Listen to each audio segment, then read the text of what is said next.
मिथिला के रहै वाला छी, मैथिल छी, तऽ किया नहीं कोनो एहन एकटा क्लस्टर के निर्माण कयल जाय, चूँकि बहुत बड़का एहिठाम से रोजगार भेट सकै छै वस्त्र मंत्रालय में, तऽ ताहि के लेल गिरिराज सिंह की कऽ रहल छथि? एक बिहार में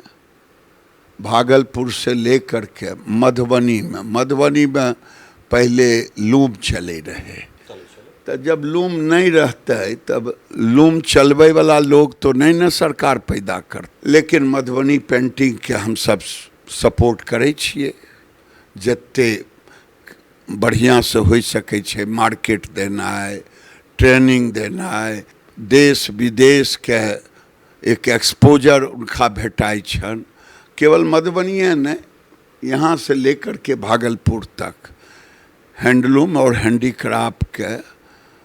और तो टेक्सटाइल एक ज़माना में छलै, लेकिन अब टेक्सटाइल का काम खत्म हो